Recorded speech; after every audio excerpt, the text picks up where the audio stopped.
உமக்கு மேல் ஒருவரும் இல்லையே, எல்லோருக்கும் மேலாக உயர்ந்தவர். உமக்கு மேல் ஒருவரும் இல்லையே. அல்லேலூயா, அல்லேலூயா, அல்லேலூயா, ஆமென். அல்லேலூயா, அல்லேலூயா, அல்லேலூயா, ஆமென். ஒருவரால் சிருஷ்டிக்கப்படாமலே தாமாக என்றென்றும் இருப்பவர். ஒருவரால் சிருஷ்டிக்கப்படாமலே தாமாக என்றென்றும் இருப்பவர். அல்லேலூயா, அல்லேலூயா. இன்றும் கூட நீதிமொழிகள் புஸ்தகத்தை நாம் படிக்கப் போகிறோம். அருமையானவர்களே, இன்றைக்கு முதல் நாளிலே சொல்கிறேன், நீதிமொழிகளில் 31 அதிகாரம் இருக்கிறது. இந்த 31 அதிகாரம் ஒவ்வொரு மாதத்தில் இருக்கக்கூடிய 31 நாளுக்கு சமமாக வச்சிங்கன்னா ஒரு நாளுக்கு ஒரு அதிகாரம். அது கடினம் அல்ல, ஆனால் போர் அடிக்கும். சும்மா இதை செய்யாத அதை செய்ய, இதை செய்யாத அதை செய்ய, இதை செய்யாத அதை செய்ய, இப்படியே சொல்லிக்கிட்டு இருந்தால் இது எப்படிப்பா தாங்கிறது அப்படின்னு இருக்கும். அதனால் பொதுவாக மக்கள் நீதிமொழிகளை எப்பயாவது எடுத்து வாசிக்கிறது தவிர ரெகுலராக வாசிக்கிறது இல்லை. ஆனால் ரெகுலராக வாசித்தா அது தனக்குள்ளே இருக்கிற அந்த ஆசீர்வாதத்தை நமக்கு கொடுத்துரும். அதனால் இதை நீங்கள் வாசிங்க. இப்பொழுதும் கூட இந்த நீதிமொழிகளில் என்னெல்லாம் எழுதியிருக்குன்னு நான் சொல்கிறேன். தாவீதின் குமாரனு இஸ்ரவேலின் ராஜாவுமாகிய சாலமோனின் நீதிமொழிகள்.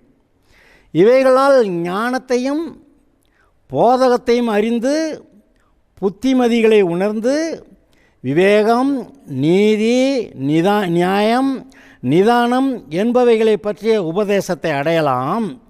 இவைகள் பேதைகளுக்கு வினாவையும் வாலிபருக்கு அறிவையும் விவேகத்தையும் கொடுக்கும். புத்திமான் இவைகளை கேட்டு அறிவில் தேர்வான். விவேகி நல்ல ஆலோசனைகளை அடைந்து நீதிமொழியையும் அதன் அர்த்தத்தையும் ஞானிகளின் வாக்கியங்களையும் அவர்கள் உரைத்த புதைபொருள்களையும் அறிந்து கொள்வான். கர்த்தருக்கு பயப்படுதலே ஞானத்தின் ஆரம்பம். மூடர் ஞானத்தையும் போதகத்தையும் அசட்டை பண்ணுகிறார்கள்.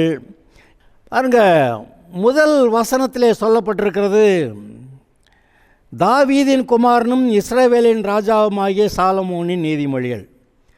நான் கடந்த பதிவில் சொன்னேன், இந்த சாலமோன் இந்த தேசத்து மக்களை சரியானபடி நியாயம் விசாரித்து நடத்துவதற்கு நான் எம்மாத்திரம் எனக்கு இதற்கு தேவையான ஞானம் புத்தி கொடுக்கப்பட வேண்டுமென்று அவன் தேவனிடத்தில் வேண்டிக் கொண்டபடியாலே, அந்த ஜெபம் தேவனுக்கு உகந்ததாக இருந்ததினால தேவன் அவனுக்கு ஞானத்தை கொடுத்தாராம்.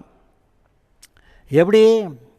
இதுக்கு உனக்கு முன்னாடி இருந்த ராஜாக்களுக்கு இருந்த ஞானத்தை காட்டிலும், உனக்கு பின்னாடி எத்தனையோ ராஜாக்கள் வருவாங்களே அவங்களுக்கு இருக்கிற ஞானத்தை காட்டிலும் உனக்கு அதிகமாக ஞானத்தை கொடுக்குறேன். உனக்கு இருக்கிற ஞானம் இதுக்கு உனக்கு முன்னாடி இருந்தவர்களுக்கு இல்லை, பின்னாடி இருக்க போகிறவங்களுக்கு இல்லைன்னு சொல்லிட்டாரு. ஆக அவ்வளவு ஞானத்தை கொடுத்துருந்தார். அவன் உலகத்தில் இருக்கிற சகல நடவடிக்கைகளை பற்றியும் அங்கே நீதிமொழிகள், நம்ம சொல்லுவோம் பழமொழிகள்னு, இந்த பழமொழிகளும் சரி சில உவமைகள், அதுவும் நமக்கு நம்முடைய வாழ்க்கையில் ரொம்ப பிரயோஜனமாக இருக்கிறவைகள். ஒரு கஷ்டமான காரியத்தை ஈஸியாக விளங்க வைக்கிறதுக்கு ஒரு உவமையை சொன்னால், ஒரு கதையை சொல்லி அதில் அதை ஒரு அர்த்தத்தை இங்கே சொன்னால் நல்லா விளங்குது. ஆதலால் பாருங்கள், இவன் நீதிமொழிகளையும் சொல்லியிருக்கிறான். நிறைய 3000 நீதிமொழிகள் என்று எழுதியிருக்கிறது.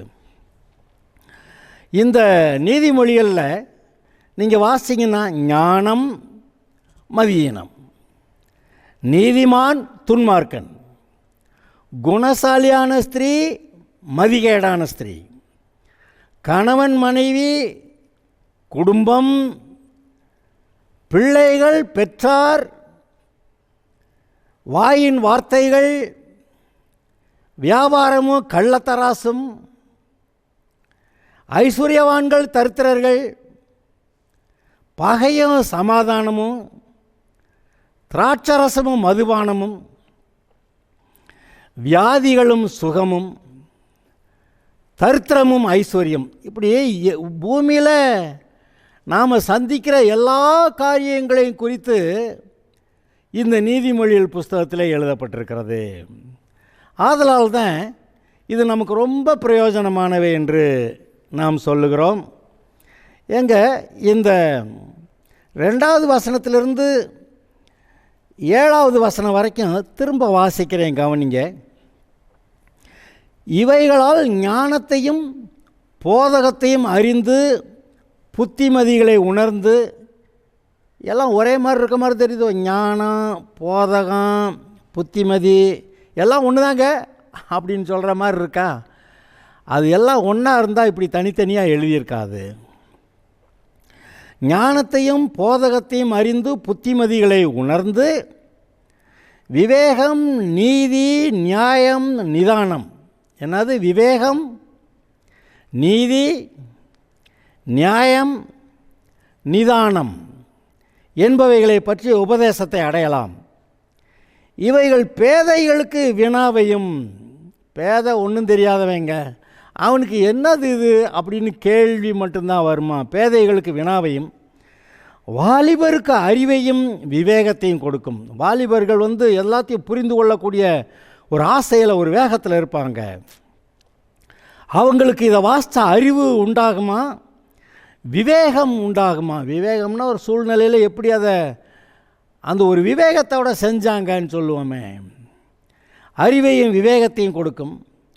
புத்திமான் இவைகளை கேட்டு அறிவில் தேர்வான். ஏற்கனவே புத்தி இருக்கிறவன் இதை கேட்டால் இன்னும் கொஞ்சம் அறிவுங்கிறது குவாண்டம் ஆஃப் இன்ஃபர்மேஷன், சில விவரங்களை சேர்த்து வைக்கிறது தான் அறிவு. இவைகளை கேட்டு புத்திமான் அறிவில் தேர்வான். விவேகி நல்ல ஆலோசனைகளை அடைந்து, இருக்கிற சூழ்நிலையில் கொஞ்சம் விவேகமாக நடந்துக்கணும்னு நினைக்கிறவன் நல்ல ஆலோசனைகள் அவனுக்கு ஏதோ கிடைக்குதான், அடைந்து நீதிமொழியையும் அதன் அர்த்தத்தையும், இந்த புஸ்தகத்தில் இருக்க எல்லாத்தையும் பற்றி அதோடைய அர்த்தத்தையும், ஞானிகளின் வாக்கியங்களையும். ஞானிகள் சும்மா கதை சதன்னு பொதன்னு பேசிக்கிட்டு இருக்க மாட்டாங்க. அவங்க ஒரு வார்த்தை சொன்னாங்கன்னா அது ஆணி அரைஞ்ச மாதிரி அப்படி இருக்கும். ஞானிகளின் வாக்கியங்களையும் அவர்கள் உரைத்த புதை பொருள்களையும் அறிந்து கொள்வான்.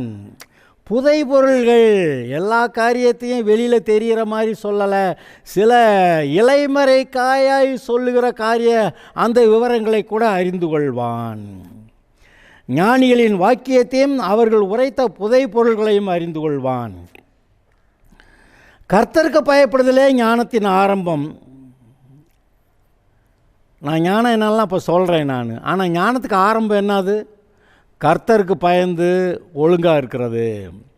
கர்த்தருக்கு பயப்படுதலே ஞானத்தின் ஆரம்பம். மூடர் ஞானத்தையும் போதகத்தையும் அசட்டை பண்ணுகிறார்கள். மூடர்னா என்ன? தேவனற்றவர், அதாவது தேவனற்றவர்கள்.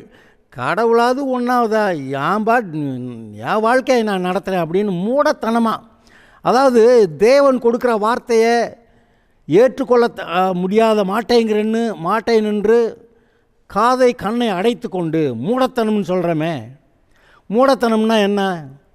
எவ்வளவோ விவரங்கள் சொல்லப்பட்டால் நான் ஒன்றும் ஏற்றுக்கிற மாட்டேன் அப்படின்னு சொல்லி மூடத்தனமான வாழ்க்கை. மூடர் அப்படிப்பட்டவர்கள் ஞானத்தையும் போதகத்தையும் அசட்டை பண்ணுகிறார்கள். என் மகனே, உன் தகப்பன் புத்தியை கேள், தாயின் போதகத்தை தள்ளாதே, அவைகள் உன் சிரசுக்கு அலங்காரமான முடியும், உன் கழுத்துக்கு சரப்பணியுமாயிருக்கும். உன் தகப்பன் தாய் புத்தியை கேட்டேன்னா சிரசுக்கு அலங்காரமான முடியும், கிரீடமாக. நீ சொன்னபடி கேட்டு புத்தியாக நடந்தேன்னா அவங்க சொல்கிற புத்திமதியெல்லாம் உனக்கு கிரீடம் மாதிரி இருக்கும். உன் கழுத்துக்கு சரப்பணியுமாக இருக்கும். கழுத்தில் ஒரு நல்ல அழகான செயின் போட்டாக்க சிலருக்கு நல்லா இருக்குது, ஓகே, சரப்பணியுமாக இருக்கும்.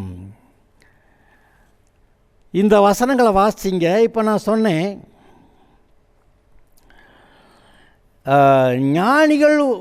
ஞானிகளின் வாக்கியங்களையும் அவர்கள் உரைத்த புதை பொருள்களையும் அறிந்து கொள்வான்னு. அந்த ஞானிகள் எப்படி ஷார்ப்பாக திட்டமான சில வார்த்தைகளை சொல்லுவாங்க பாருங்க. பழமொழின்னாக்க அது வந்துட்டு ஒரு பாராவுக்கு எழுதுகிற அளவுக்கு மேட்டர் இல்லை. ஒரு ஸ்டேட்மெண்ட்டு அல்லது சின்னதாக 2 ஸ்டேட்மெண்ட்டு, அவ்வளவுதான். அதில் எவ்வளோ பெரிய விவரங்கள் அடங்கியிருக்கும் பார்த்தீங்களா? இந்த ஞானிகளுடைய வாக்கியங்கள் எப்படி நல்லவைகள் என்று இது பிரசங்கி புஸ்தகத்தில் 12வது அதிகாரத்தில் நான் வாசித்து காட்டுறேன். 12:9 முதல்.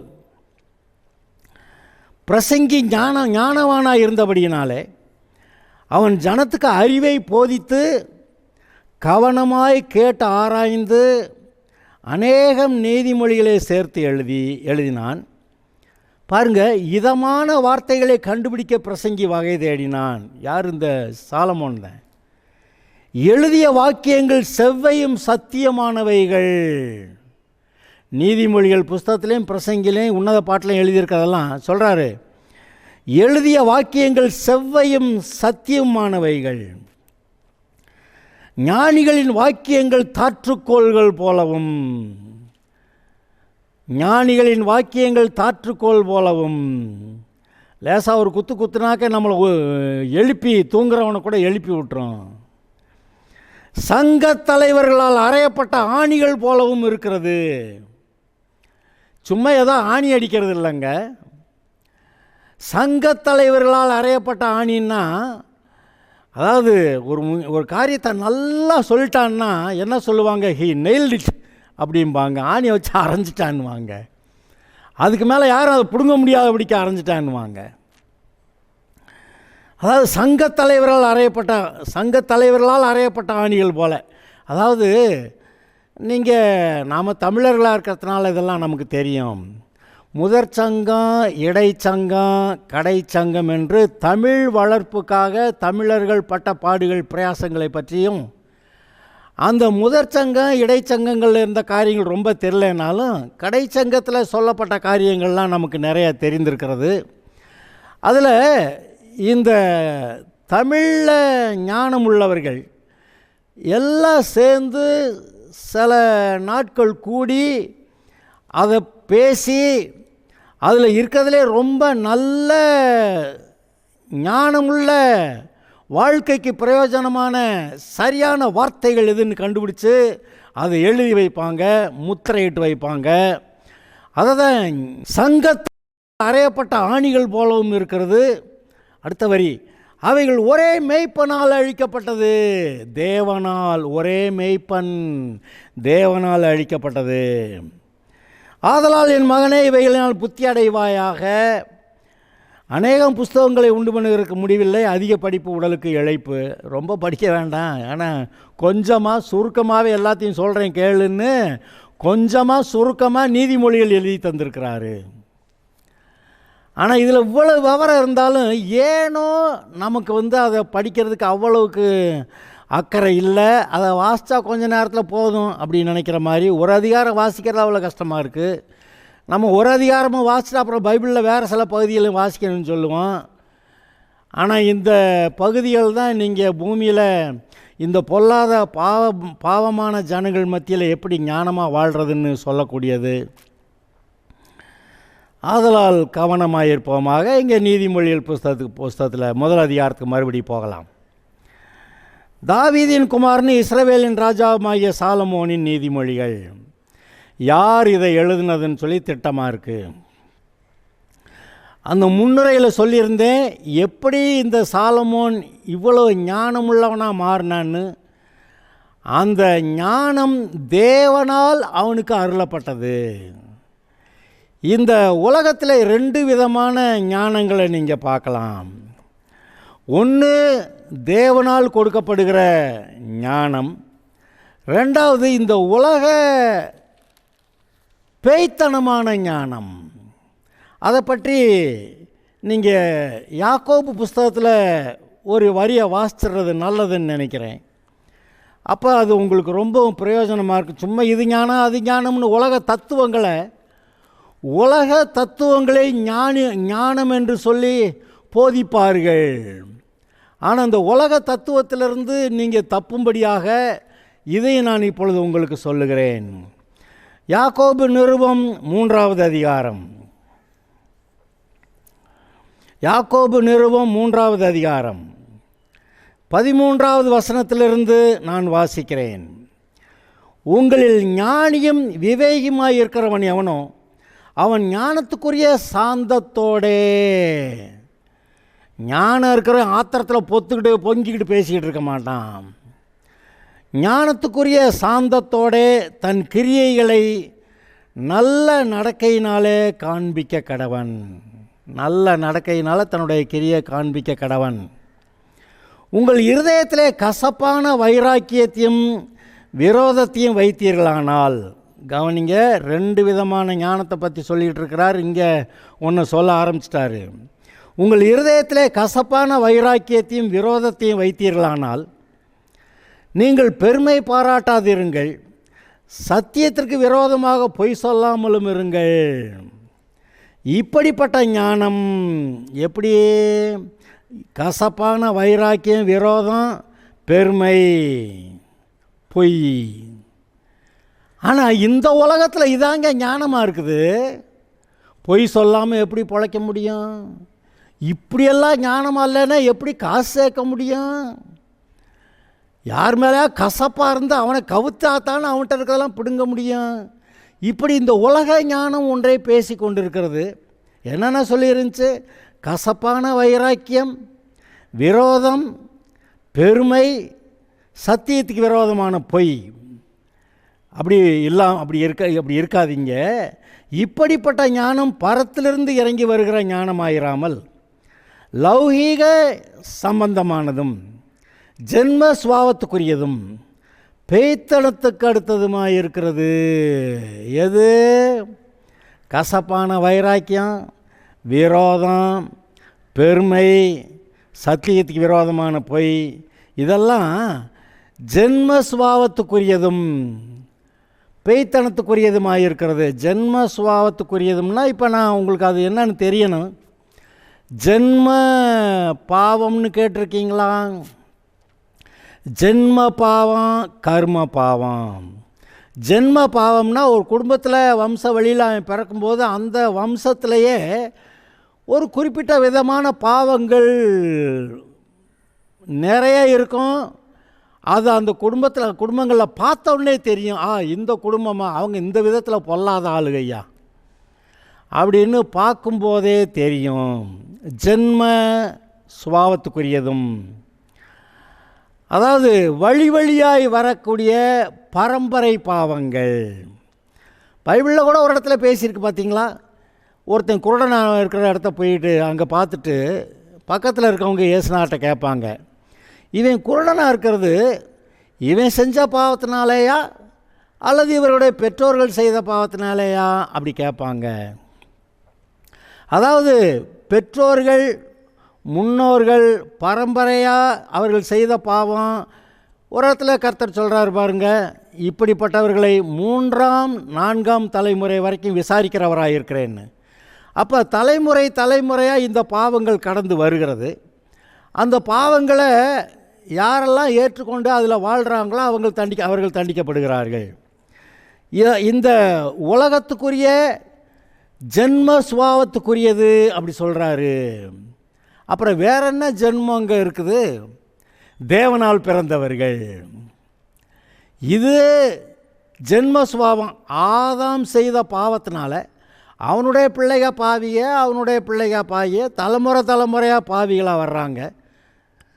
அது மாத்திரமல்ல, இந்த ஒவ்வொரு குலகோத்திரங்கள் ஜாதி ஜனங்கள்லேயும் அந்தந்த ஜாதி ஜனங்களில் இருக்கக்கூடிய ஒரு விசேஷமான பாவம் ஒன்று இருக்கிறத நீங்கள் பார்க்குறீங்க. அப்போ தலைமுறையாய் பரம்பரையாய் வரக்கூடிய பாவங்களும் அதுதான் ஜென்ம சுபாவம், ஜென்ம பாவங்கள். ஜென்ம சுபாவத்துக்குரியதும் பேய்த்தனத்துக்கு அடுத்ததுமாக இருக்கிறது. ஏன் இது பேய்த்தனத்துக்கு அடுத்ததுமாக இருக்கிறது? ஆதாம் எப்படி பாவம் செஞ்சான்? ஒரு பிசாசு வந்து சொன்னால் அதை கேட்டான், அதை செஞ்சான். அப்புறம் அது பேய்த்தனத்துக்கு அடுத்ததாகிருச்சு. அவனுடைய பிள்ளைங்க அதே மாதிரி பாவத்தை பேய்த்தனத்துக்கு எடுத்த காரியமாக பிசாசுடைய வார்த்தைகளை கேட்டு செய்கிற மாதிரி பாவங்களையா செய்கிறாங்க. ஆக ஜென்ம சுபாவத்துக்குரியதும் பேய்த்தனத்துக்கு அடுத்ததுமாக இருக்கிறது. அதாவது இன்னொன்று போட்டிருக்கு, இந்த ஞானம் பரத்திலிருந்து இறங்கி வருகிற ஞானமாயிராமல். ஞானம்ங்கிறது இந்த பூமியில் இல்லை. ஹலோ, அப்படி இருந்தால் அது இந்த உலகத்துக்குரியதும் ஜென்ம சுபாவத்துக்குரியதும் பேய்த்தனத்துக்குரியதும்னு சொல்கிறாரு. இப்படிப்பட்ட ஞானம் பரத்திலிருந்து இறங்கி வருகிறதா இராமல் லௌகீக சம்பந்தமானதும். லௌகீக சம்பந்தமானதுன்னா என்ன? பாலியல் காரியங்கள், பாலியல் குற்றங்கள், செக்ஸ் பாவங்கள் பற்றி இங்கே பேசுது. இந்த உலகத்தில் பாலியல் பலாத்காரங்களும் பிறகு பிள்ளைகளை கொல்றதுமான காரியங்கள் நடக்க, இதெல்லாம் ஒன்றும் வினோதமாக இல்லை, அந்த காலத்திலேருந்து நடக்கிறது தான். ஆனால் இப்போ அதிகமாக இருக்குது. இயேசு சொன்னார் பார்த்தீங்களா, அவருடைய வருகையின் போது இந்த உலகம் எப்படி இருக்கும்னா சோதோம் கொமோரா மாதிரி லோத்தோடைய காலத்தில் எப்படி இருந்துச்சோ, அப்புறம் நோவா காலத்தில் எப்படி இருந்துச்சோ. நோவா காலத்தில் இந்த பெண்களை தேவதூதர்கள் ஆண்கள் போல் உருவம் எடுத்து பெண்கள்கிட்ட சேர்ந்து பிள்ளைகளை பெறுவாங்க அப்படின்னு சொல்லியிருக்க. இயேசு கிறிஸ்துவோடைய வருகையின் போது நோவா காலத்தில் இருந்தது போல் லோத்து காலத்தில் இருந்தது போலன்னா நோவா காலத்து பாவங்களையும் சோதோம் கொமோரா பாவங்களையும் இங்கே இருக்குன்னு சொன்னார். இப்போ ஏற்கனவே பெருகி கொண்டு இருக்கிறது. அதை இங்கே பார்க்குறோம். எங்கே திரும்ப நான் வாசிக்கிறேன். இப்படிப்பட்ட ஞானம் பரத்திலிருந்து இறங்கி வருகிற ஞானமாயிராமல். பரத்திலிருந்து இறங்கி வந்தால் அது அப்போ வேறு ஞானம், அது கர்த்தர்கிட்டருந்து வர்றது. இந்த உலகத்திலே ஞானத்தை தேடினாக்க அது என்ன அங்கே இருக்குது?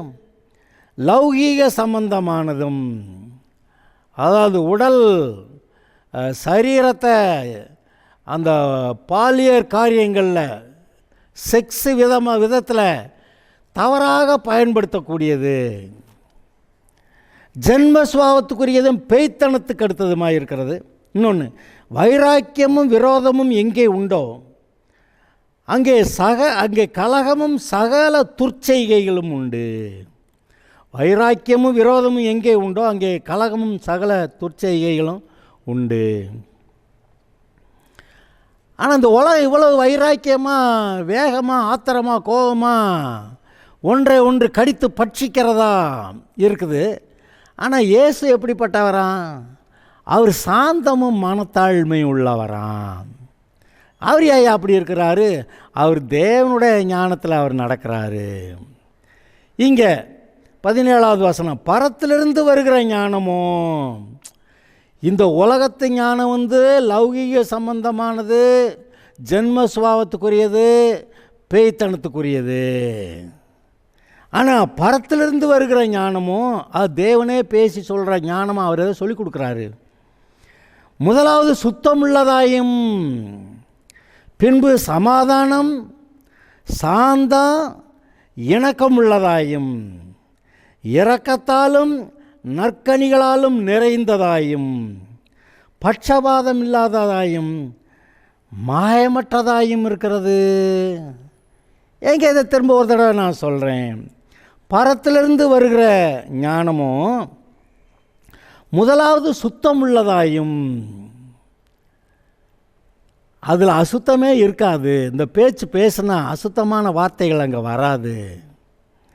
சுத்தமுள்ளதாயும், பின்பு சமாதானமும்.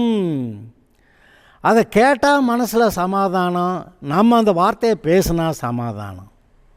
சமாதானமும் சாந்தமும். சாந்தம்னா என்னது? எல்லாத்தையும் நிதானமாக, அவசரப்பட்டு ஆத்திரப்பட்டு வேகமாக போய் அதையும் போட்டு விழுந்து எந்திரிச்சு பிரச்சனைகளை மாட்டிக்கிறாமல் இருக்கிறது. சாந்தமும். சாந்தம்ங்கிறதுக்கு இன்னொரு அர்த்தம் இருக்குது, தெளிவான அர்த்தம். சாந்தம்னா ஏதோ கேனங்க அப்படி இல்லை, தேவன் கொடுக்குற வார்த்தைகளை ஏற்றுக்கொள்ளக்கூடிய மனம், அது சாந்தம். இந்த உலகம் பேசுகிறத ஏற்றுக்கிறாது, அதுதான் உலகம் பேசுகிறத ஏற்றுக்கிட்டால் தான் நமக்குள்ளே உள்ள கொந்தளிக்குதே. ஆனால் தேவன் கொடுக்குற வார்த்தையை ஏற்றுக்கொள்ளக்கூடியது தான் சாந்தம். சாந்தமும் இணக்கமும் உள்ளதாயும், அந்த அன்பாக இருந்து ஒருத்தருக்கு ஒருத்தர் அட்ஜஸ்ட் பண்ணி போகிறத பற்றி பேசியிருக்கு. சாந்தமும் இணக்கமும் உள்ளதாயும், இரக்கத்தாலும் நற்கனிகளாலும் நிறைந்ததுமாய் இருக்கிறது. அங்கே ஒருத்தருக்கு ஒருத்தர் இரக்கம் பாராட்டுறதை நீங்கள் பார்ப்பீங்க. ஒருத்தருக்கு ஒருத்தர் இரக்கம் பாராட்டுவாங்க. தேவன் இரக்கம் உள்ளவர், இரக்கத்தில் ஐஸ்வர்யம் உள்ளவர்னு சொல்லுவீங்க. அப்போ தேவனுடைய குணமே நம்மக்கிட்ட வந்தால் எப்படி இருக்கும்? அதுதான் பரலோகத்திலிருந்து வரக்கூடிய ஞானம். இந்த பேய்த்தனத்துக்கு அடுத்த ஞானம்னு பார்த்துட்டோம், அது பிசாசோடைய குணம்தான் அந்த ஞானம். இது தேவனுடைய குணம்தான் பரலோகத்தில் இருக்கிற ஞானம். ஆக இந்த உலகம் பேய்த்தனத்தால் நிரம்பி இருக்கிறது. இந்த உலகத்தில் தேவன் வாசம் பண்ணலை, ஆனால் தேவனுடைய பிள்ளைகளாக நாம் வாசம் பண்ணுறோம். தேவன் நமக்கு பரலோகத்திலிருந்து ஞானத்தை கொடுக்கிறார். அவர் ஒவ்வொரு நாளும் நம்மோட கூட பேசுகிறார். பேச இடம் கொடுக்குறீங்களா? நிறைய பேர் ஜெபம் பண்ணுவீங்க, ஆனால் அவர் என்ன பேசுகிறாருன்னு கவனிக்கிறீங்களா? அவர் என்ன சொல்கிறாரோ அதன்படி நான் செய்ய போகிறேன்னு நீங்கள் தீர்மானிச்சிருக்கீங்களா? அப்போ அவர் உங்ககிட்ட பேசுவார். அப்போ ரெண்டு ஞானம் பார்த்தீங்களா? இந்த உலகத்து ஜனங்கள் எவ்வளோ கெட்டிக்காரத்தனமாக இருக்கிறாங்கங்கிறதையும் நீங்கள் பார்க்குறீங்க. ஆனால் தேவன் பரலோகத்திலிருந்து பேசி அவர் கொடுக்குற வார்த்தைகள் தான் உண்மையான ஞானம். அது உங்களுக்கு சாந்தத்தை கொடுக்குது, சுத்தமுள்ளதாக இருக்குது, சமாதானத்தை கொடுக்குது, இரக்கங்கள் நிறைந்ததா, ஒருத்தருக்கு ஒருத்தர் நீங்கள் இரக்கங்கள் பாராட்டத்தக்கதா, நற்கனிகளால் நிறைந்ததுமாக இருக்கிறது. ஒரு மனிதனுடைய வாழ்க்கையில் நல்ல காரியங்கள் அநேகம், அவனுடைய வாழ்க்கையில் அவனுடைய குடும்பத்தில் நற்காரியங்கள், அவன் தன்னுடைய சுற்றிலுமாக இருக்கிற மக்களுக்கு நற்காரியங்களை செய்கிறவனாக, நல்ல உதவிகளை செய்கிறவனாக இருப்பான். நற்கனிகளாலும் நிறைந்ததாயும் பட்சபாதம் இல்லாததாயும் இருக்கிறது. இவங்களுக்கு தான் எனக்கு பிடிக்கும், அதனால் இவங்களுக்கு தான் செய்வேன். இல்லை, பட்சபாதம் இல்லாத நீதி நியாயம் சொல்கிறப்ப உங்களுக்கு பிடிச்சவைங்கிறதுனால நியாயத்தை புரட்ட முடியாது. பட்சபாதம் இல்லாததாயும் மாயமற்றதாயும் இருக்கிறது. ஆள் இருக்கிறப்ப ரொம்ப அன்பாக பேசுகிறது, அப்போ அவன் கிடக்கிறேன் அப்படின்னு சொல்கிறது. அதான் மாயமான அன்பை சில இடங்களில் நீங்கள் பார்க்கலாம். ஒருத்தர் இறந்துட்டாங்கன்னா சில ஆளுகளை பாருங்கள், நீங்கள் கவனிக்கணும். சில ஆளுக அந்த செத்த இடத்துல அந்த பாடிக்கிட்ட போய் நின்றுட்டு, ஐயோ போயிட்டியே, நீ இப்படி இருந்தால் நல்லா இருக்குமே, அப்படி இருக்குமே, அப்படி இப்படின்னு அந்த அன்பு பொங்கி ஊற்றுற மாதிரி அங்கே அங்கே அங்கே அம்புடு புலம்புவாங்க, அம்புடு பேசுவாங்க. ஆனால் அதே ஆட்டில் போய் 2 நாள் கழித்து வீட்டில் போய் பார்த்து பேசிக்கிட்டு இருந்தேன், அவங்க கிடக்க ரொம்ப பொல்லாதவங்க அப்படின்னு நம்மகிட்டயே சொல்லுவாங்க. அப்போ இவங்க அந்த இடத்துல டெட் பாடியை முன்னாடி வச்சுக்கிட்டு அழுதாங்களே, இப்போ இது என்ன உண்மையான அன்புனால் அழுதாங்களா? இல்லை அப்போதைக்கு சுற்றி இருக்க ஜனங்கள் மத்தியில் நல்ல பேர் வாங்கிறதுக்காக ஒரு மாயமான ஒரு அழுகை. அது மாயமாக இருக்கிறது, மாயமான அன்பு. இதை கர்த்தர் கேட்கல. ஆக இந்த ஞானத்தை குறித்து இந்த இடத்துல என்ன வாசித்தோம்? இவைகளால் ஞானத்தையும் போதகத்தையும் அறிந்து அப்படின்னு சொல்லி வாசித்தோமே. இந்த நீதிமொழிகள் மூலமாக நீங்கள் ஞானத்தை பெறலாம். தேவன் உங்களோட பேசுவதற்கு ஏற்ற வார்த்தைகள் இதில் எழுதியிருக்கிறது. நீங்கள் அதை வாசிக்கும்போது தேவன் அந்த வார்த்தைகளை உங்களோட இருதயத்தில் உணர்த்துவார். அப்படியாக ஞானம் வருகிறது. ஆதலால் தேவனுடைய ஞானத்தையும் இந்த உலக ஞானத்தையும் வித்தியாசப்படுத்தி இப்போ பார்த்தோம். அருமையானவர்களே, இதை பற்றி கொள்ளுங்கள், நீதிமொழியை வாசிங்க, தேவ ஞானத்தில் பெருகுவீர்கள். கர்த்தர் உங்களை ஆசீர்வதிப்பாராக.